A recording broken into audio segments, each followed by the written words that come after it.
Estamos nós no mês de setembro. O mês foi criado a campanha brasileira contra o combate do suicídio. Eu queria colocar uma camiseta amarela, mas essa é a única camiseta que eu tenho com detalhe amarelo. Não gosto de amarelo. E semana passada eu estava discutindo com alguns jovens sobre o complexo de inferioridade.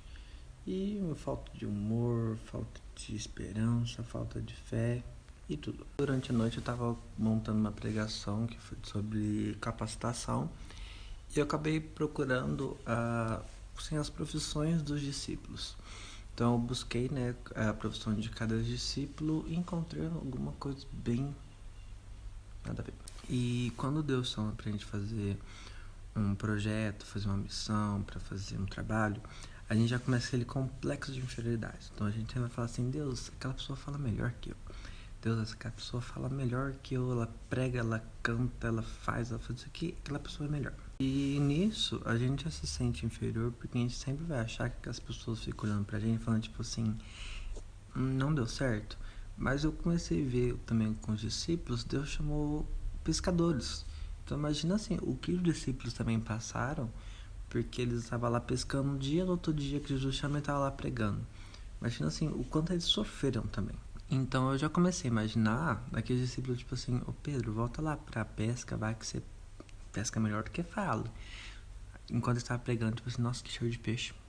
Imagina aquele bullying com os discípulos de Jesus. E quando eu tava olhando isso, aí eu parei pra ver todos os discípulos, tava lá assim, Pedro, pescador, Tiago, pescador, e tal, e vi tipo Judas Iscariotes, o que traiu Jesus. Qual que é a necessidade disso? Todo mundo sabe que Judas já tinha traído Jesus. Pronto, você fala Judas, você já entende que é o traidor.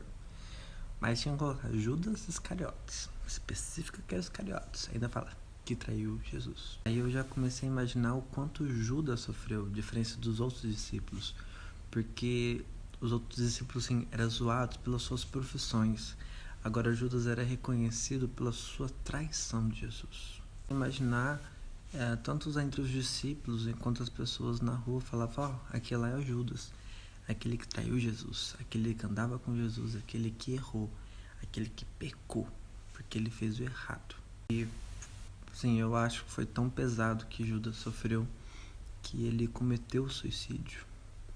Mas o mais importante que Judas não entendeu, que levou ele ao suicídio, é que Jesus, sim, ele traiu Jesus, mas Jesus estava morrendo exatamente para ele, porque Jesus estava morrendo para salvar os pecadores, aqueles que erraram. E Jesus, antes de morrer, ele deu uma oportunidade para o Judas, para ele confessar o pecado. Só que estava com tanto psicológico tão abalado que as pessoas iam falar dele, que ele já tinha traído Jesus, foi por 30 moedas de prata, e aquela coisa de ficar falando na cabeça, ele preferiu silenciar. E no fim ele se matou. E diante disso eu comecei a imaginar, será que a gente não é assim também? A gente prefere não falar nada pro pastor, nada pro líder, ficar aquele negócio abafado, só para que ninguém fique falando de nós, falando do nosso pecado, porque a gente ia ser reconhecido como Judas, a pessoa que vai na igreja, que a pessoa que está cantando, a pessoa que está ali pregando, mas no fim tem um negócio escondido. Mas como a própria Bíblia diz, que o preço do pecado é a morte, porque o pecado acaba se enrolando, e no final a única esperança que você acha, o único jeito que você vai ter paz é a morte.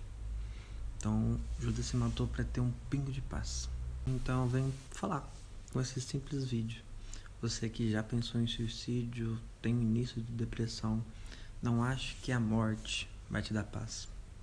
Ao contrário. E sabe o que eu fiquei pensando ontem, que eu fiquei muito feliz? É que a Bíblia diz que Jesus, como homem, passou por todos os nossos sofrimentos e tudo por quem já passou. E Jesus experimentou a morte. E quando ele experimentou a morte, ele pôde ressuscitar no terceiro dia. Então, se você acha que ter paz é a morte, Jesus fala bem ao contrário, porque Jesus ressuscitou. E para aquele que experimentou a morte, hoje ele te dá uma vida eterna e não a morte. Se você quer ter paz, ganhe uma vida eterna e não a morte.